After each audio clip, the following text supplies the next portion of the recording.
Hello and welcome to the Car Care Reviews channel, and welcome to the coolest car we've ever had on the Car Care HQ here. This is a 2025 Volkswagen ID Buzz, and in today's video we're going to do a proper technical review under the hood, if it has one, under the car, inside and out, talk about some things we like, some things we do not like about the coolest Volkswagen in 2025 right after this.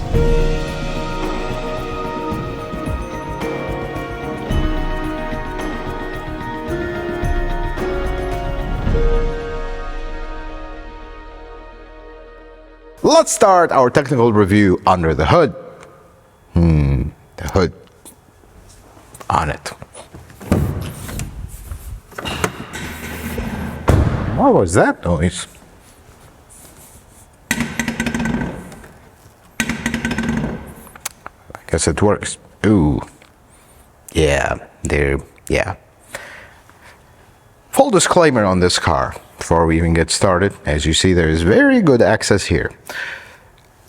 Technical information on this car, real technical information, not the ones you read in the pamphlet or the press media release, basically non-existent. We had to, basically short of disassembling this entire car, which means Volkswagen will never ever give us a car again if we do that. Information is very limited on this technical information. So with that, let's dive in. I will share with you as much information as we were able to decipher from this car. This car it's of course electric only, has two configurations. You have rear-wheel drive only or all-wheel drive called 4Motion. This car naturally is rear-wheel drive actually. It does have a motor that is an APP 550, so there is a permanent magnet, synchronous magnet in the back. That has its own control unit that sends power, takes power from it when you regen. That unit sits all the way in the back. We're going to look at it briefly when we're underneath the car. When you add all-wheel drive or 4Motion, you add another motor in the front. This one is a asynchronous motor, not a permanent synchronous motor. That motor is the AKA 150. It is a much smaller motor, does make a lot less power.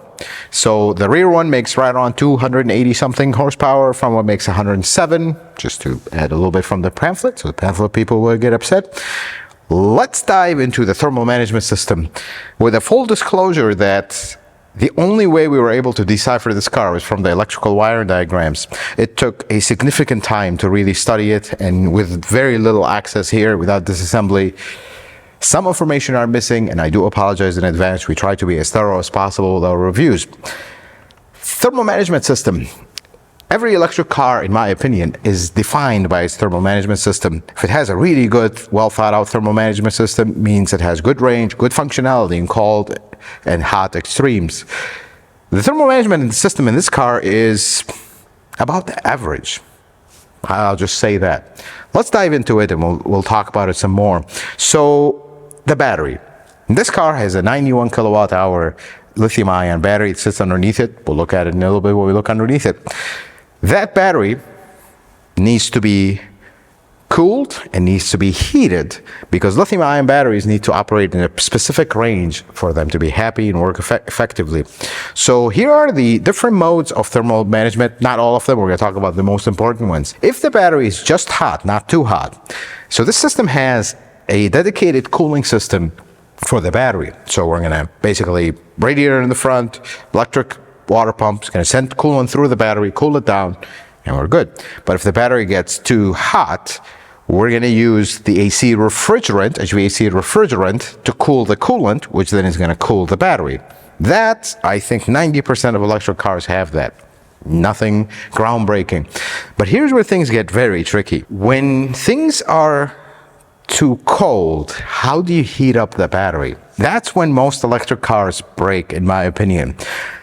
Very few actually manage to go beyond to not use the simple way out. Unfortunately, this one uses the simple way out. So when things are very cold, you need to heat up the battery. And sometimes to charge it, you have to precondition the battery to charge it. Well, you have no sources of heat. Nothing's gotten a chance to heat up yet. So they're actually going to use a high voltage PTC heater, which is going to heat up the coolant, which is going to go and heat up the battery. Now, what about the cabin? See, this car has a heat pump system. Basically, in very simple terms, Regular AC system, evaporators inside, which is the cold side, condensers outside, that's the hot side. Heat pump system basically flips those. The hot side inside, cold side outside. They do have limitations for temperature. So here's how the construction of this will work. You do have an evaporator inside for your HVAC, just like any other car. You need AC, that comes on. Cold side inside, we cool the cabin and we're good. But when you need heat, you have an inside condenser instead of a heater core that sends hot refrigerant there to warm up the cabin. But wait a second, what if things are so cold that the heat pump system can't even work properly? This is when they took another shortcut. This has a PTC heater inside the HVAC box where it'll route air there, and that's basically an electric PTC heater. It'll warm up the air and we have heat in the cabin while we are warming up the battery using the other PTC heater. What that means is this system is severely compromised in cold weather, and that's exactly what our testing revealed. I will say this to be fair to the people that worked so hard on this car, and they did a lot of things right. Our testing was a little bit unfair. The weather was consistently around 20 degrees Fahrenheit. We did not park it in a heated space. We left it outside all the week long almost. And the test results were very strange. The range on this is simply not good, flat out. There is no other way to say it. The promised range was 236 miles. In our extreme testing a little bit, we got 89 miles from 80%, actually 79% to 8%. That is a little too far from the reality. Now, how did we drive it? There were times where we drove it faster to test the acceleration, which is very impressive. This is one of the complaints about the old microbus. You'll get there eventually, was a saying. This one goes 0 to 60 in 5.5 seconds. This giant behemoth accelerates very quickly. Is there another spec from the pamphlet? But with that, 89 miles, that's a bit much. That's the problem with this. And I feel like the reason for that has to do with two things. First, how much do you think this car weighs? Gross vehicle weight rating on this one is 7,400 pounds. We did some calculation here based on the capacity of the car and whatnot. We're guesstimating the actual weight of the car to be right around 6,000 to 6,200 pounds. That's 3 tons, folks. This cute, beautiful thing weighs 3 tons.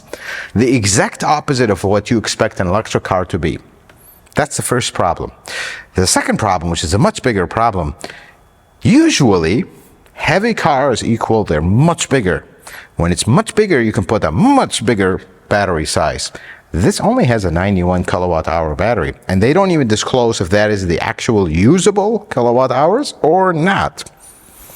So if that's not that's the nominal, not the usable, it might be even less. That is not a very big battery. I mean, a long-range Nissan Ariya we tested a few weeks ago had that. It had a 91 kilowatt hour battery with 87 usable. That is, I think these two factors are contributing why this doesn't have good range.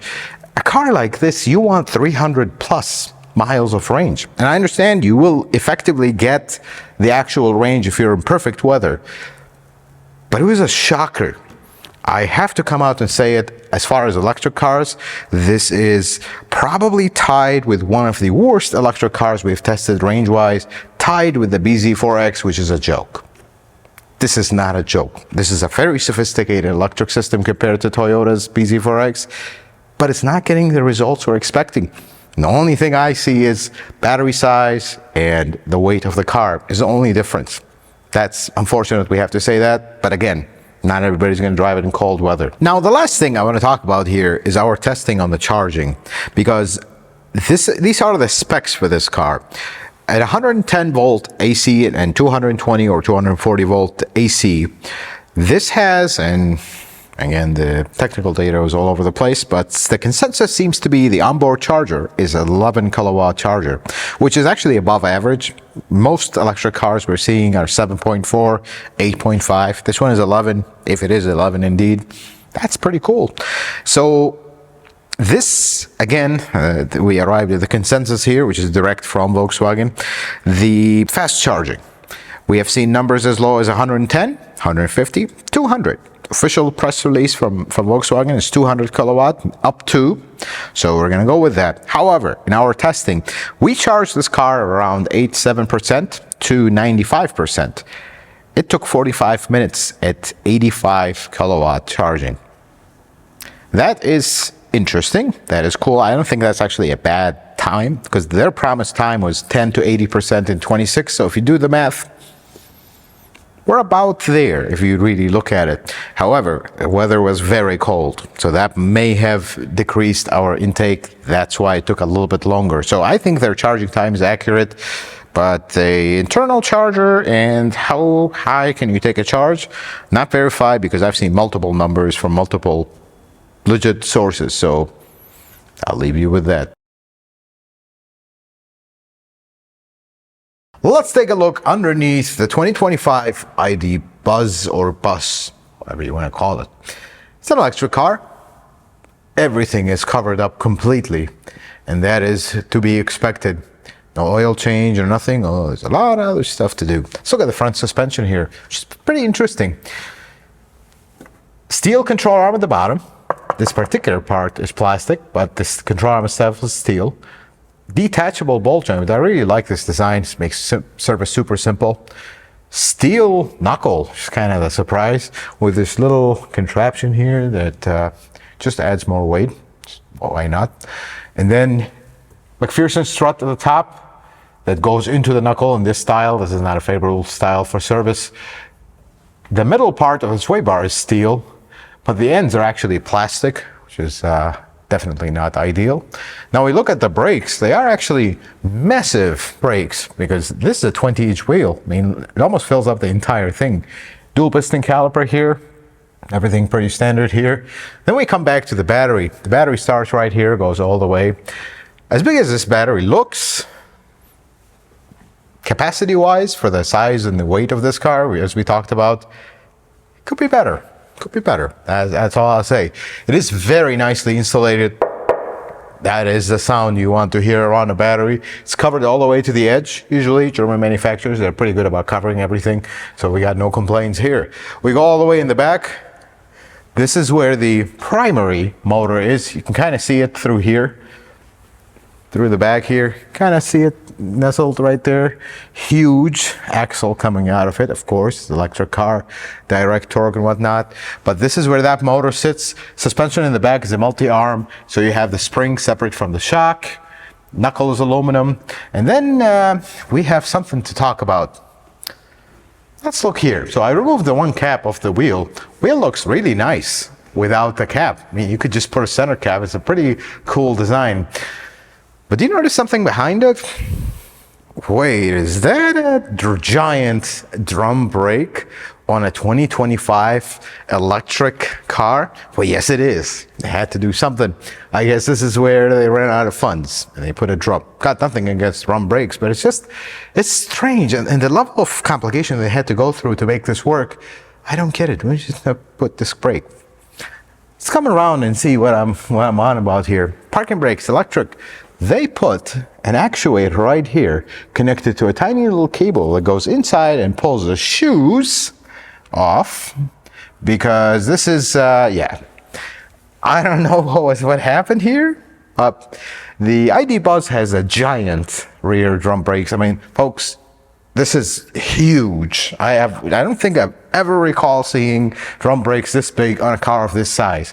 That is pretty interesting. Now everything is completely covered all the way in the back. It's of course to be expected. Proximity speaker is right here. That's pretty interesting space. And as usual, we have this just giant opening. Supposedly for a trailer hitch, but a little cover would have been nice, I suppose. Let's take a look at the outside of the ID Bus, also known as El Combi, if you are from certain parts of North America, like Mexico. This is probably one of the most interesting cars we've reviewed here. I mean, I thought the Cybertruck was. This is the next level. Let's put it this way, because of the heritage that this has. So starting in the front, and the lights decided to stay on. I mean, you cannot mistake this for anything. Look at this giant Volkswagen logo that is lit. I mean, the thing looks beautiful. Just look at it. I mean, I love how this looks. This moves your emotions.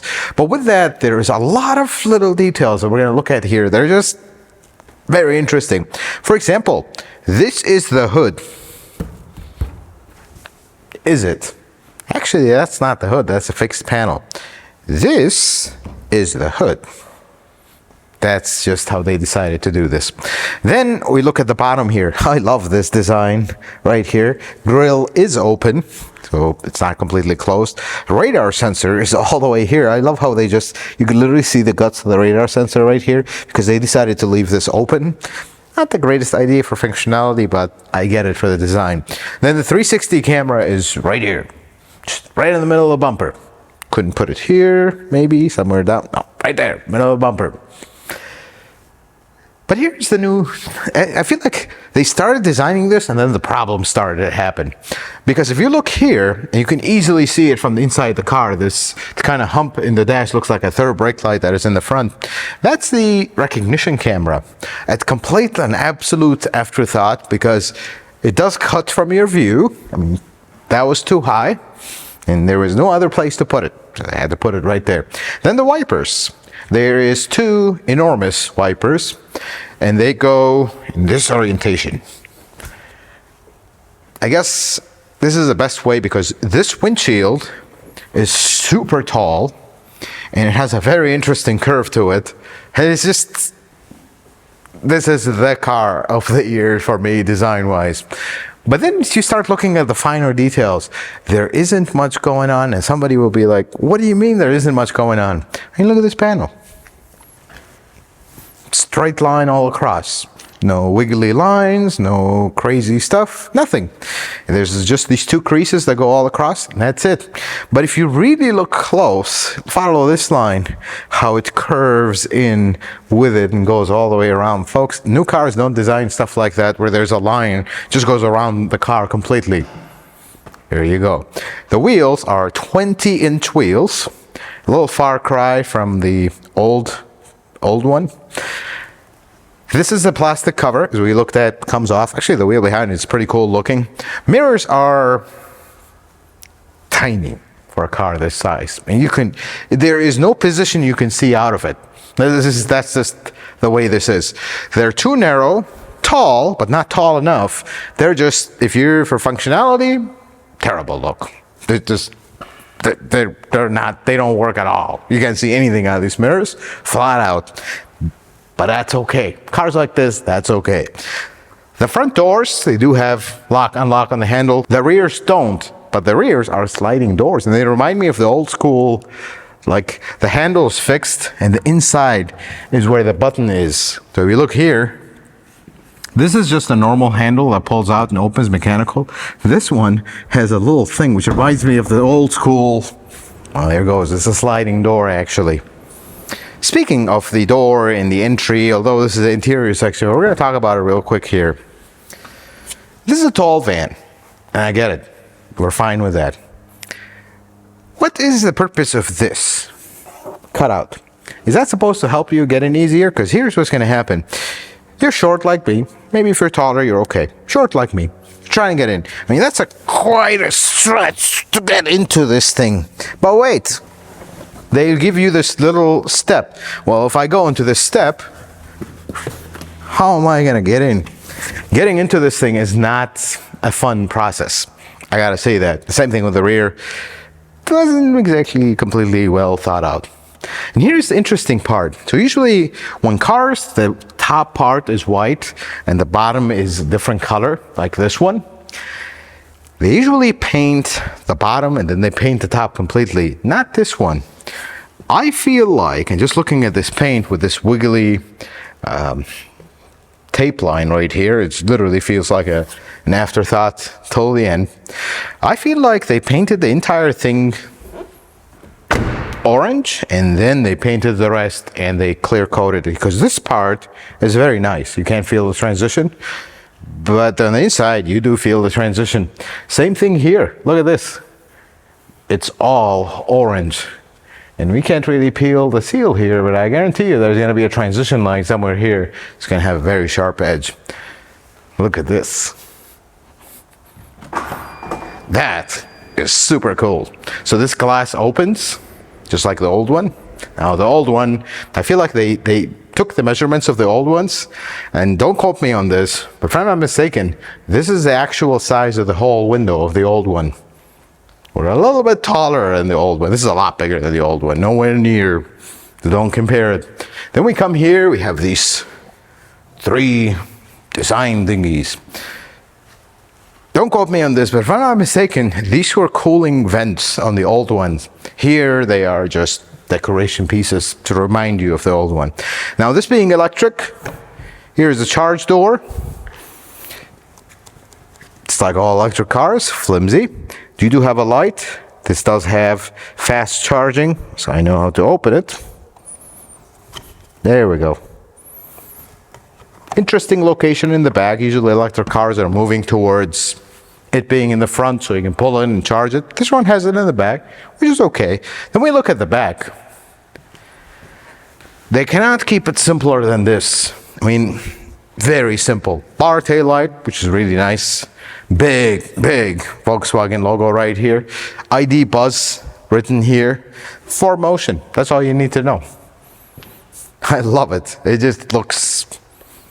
You don't see a lot of cars. There's literally just a block.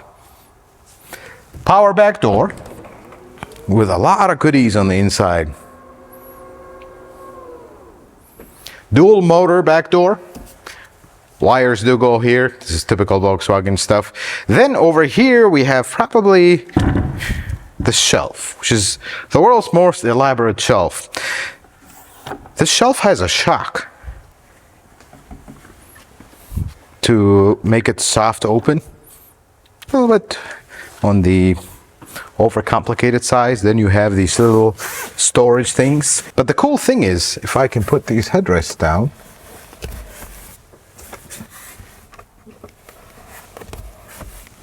you can fold these seats. Super simple. But not only that, these seats are actually removable. You can remove these entire seats out of the car. Now we do have this little shelf in the way, but you can remove these, and I love how they kept it simple. That's it. Super simple to put them up. Doesn't need to be rocket science to do that. Now, the space in this, given how big this car is, I feel like they prioritize the space of the passengers than the space here. This is not a big space. I gotta say that for the car this big, and when we look inside, you're gonna see how big it is. That is not a big space. It's decent, but it's not huge. But the cool thing is, if you need to remove these seats, you can, and that a lot of cars in 25 don't do. That is pretty cool. Then there are a few little stuff. 2 LED lights are super bright. Love these. But then you have the warning triangle here. This is usually not a US thing. This is a European thing, but I guess they left it here in case you run out of charge in this, so you can put it behind you as you're freaking out at what to do with a giant behemoth, because you are going to run out of charge with this thing if you're not careful. Talk about that. You do have one button. This is a strange thing. Usually Germans think about this stuff. You only have one button to close. You can't lock it and walk away. Although the key is the style of key that you can just walk away from the car and it'll lock itself. You do have that option, so I can understand that. But interestingly, they put this little rather nice leather handle here. It's a power door. Why do we need the handle? I don't know, but you have a handle. The ID Buzz. Very interesting car, this one. Let's talk about the interior of the ID Buzz. And I have to say something, the execution here is impeccable. There is no other way to say it. From every level, from functional, from nice materials, nice layout, pleasant to look at, and then the heritage that it has. I mean, they really did this one well. This is such a nice interior. I mean, it's usually you get in strange cars that are cool. There's a lot of corners cut. They really did this one well. Gotta say it. First thing is the seats.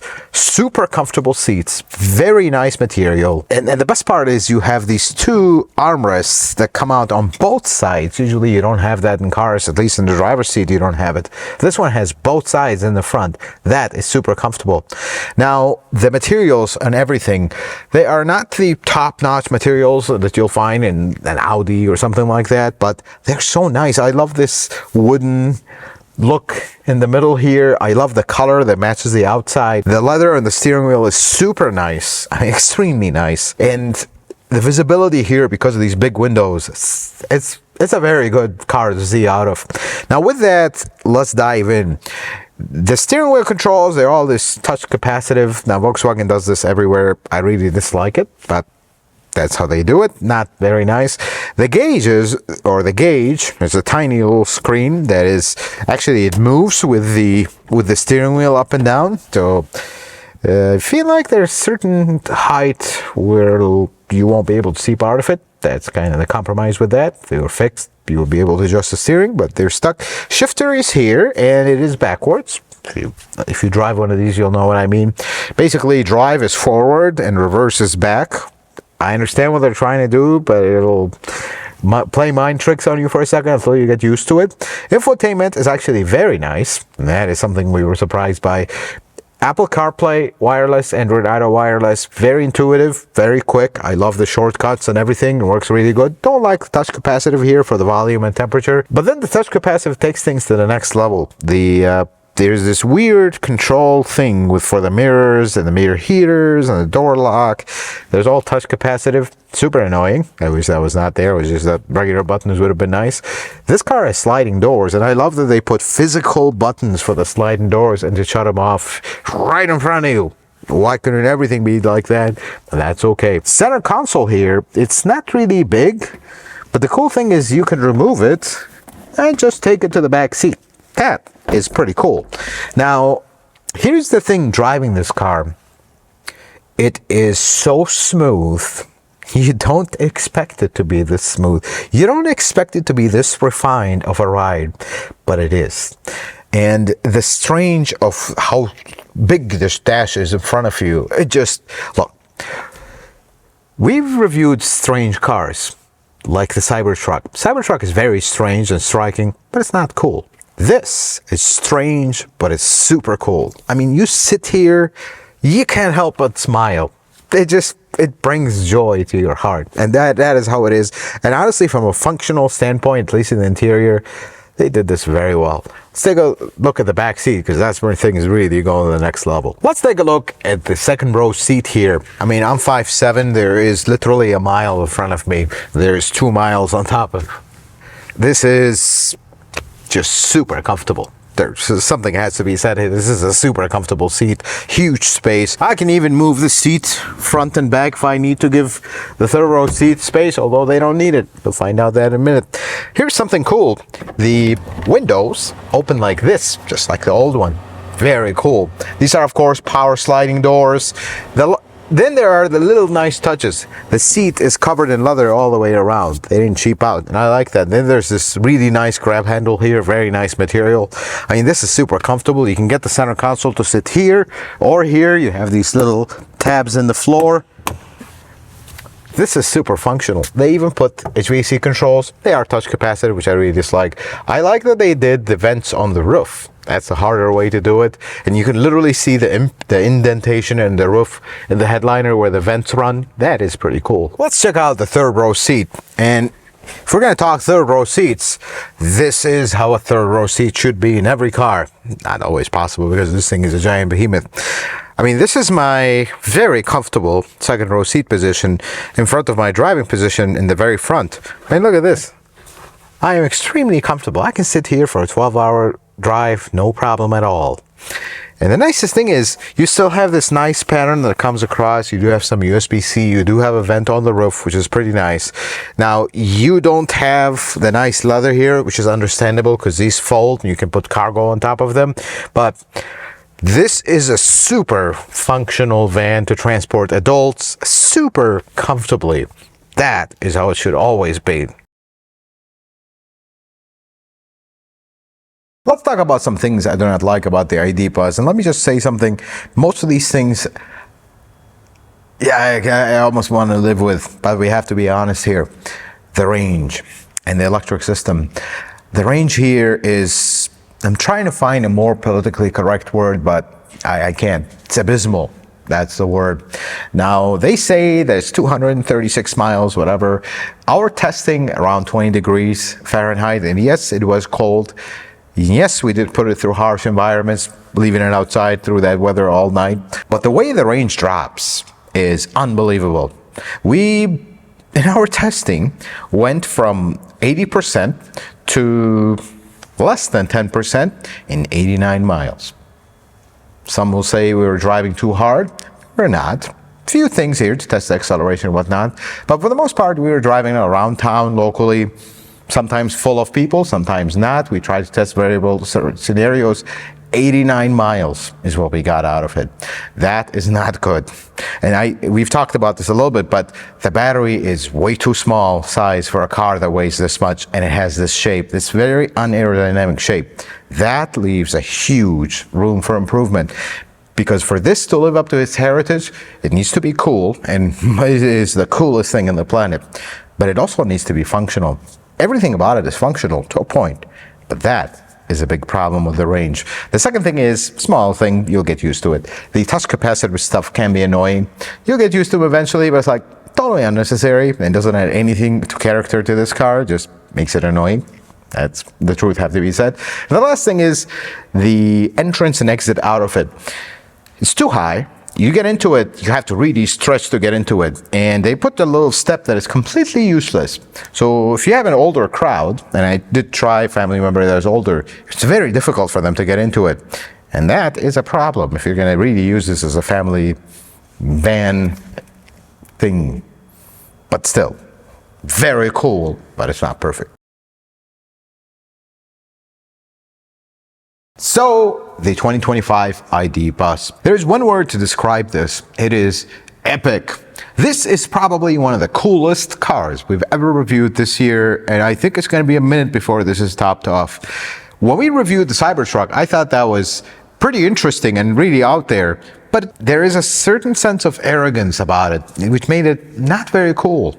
This is strange, but very, very cool. I mean, you can't help but smile when you look at this. And the execution overall is almost exceptionally well done. And I say almost because you smile when you see this car, but when you sit inside of it, you smile a lot right up to the moment when the range is about to run out. Because things not perfect. That was one thing about the old microbus. It was cool. It was cool to look at. It's just a brilliant design, but at the same time, it was super functional. And that was the cool thing about it. It's a car that you can enjoy and use at the same time. This, on the other hand, you can enjoy, definitely. You can use, but it has its drawbacks. And we got to talk about the drawbacks because I love the direction they're going with this. It leaves some room for improvements, and those improvements could be mainly with the range and the electric system. I mean, the range here drops rapidly. It is almost alarming how quick the range goes. Add a little bit of cold weather. To be fair, we did test it in cold weather, as we talked about earlier in the review. The range is severely compromised. That is the first thing. Second thing is the touch capacitive stuff everywhere. They can get annoying. That is not exclusive to this. This is Volkswagen is doing that with all their cars, but they are very annoying. And the last thing is the entrance. I don't understand where they were going with this. It's hard to get into it if you're shorter. And then they put that step. That step absolutely does nothing. The whole main purpose of this, and it seems like it's completely designed as a functional car, but there are a few drawbacks. And these drawbacks, given the price that this commands, yeah, there's room for improvement. But just look at it. This is the coolest thing on the planet. And it's a very unique car. And Volkswagen's heritage is a very unique one, and I love that they bring cars like this back because just look at it. I can't get enough of it, even though the range almost ran out on us and gave us severe range anxiety, but still, I still love it. Folks, I hope this video is helpful and informative. I hope you learned something new. If you like it, consider giving it a thumbs up. If you're not a subscriber, consider subscribing to the channel. Check out some other videos. Until the next video, folks, may the Lord bless you and keep you, and you have yourself a wonderful day.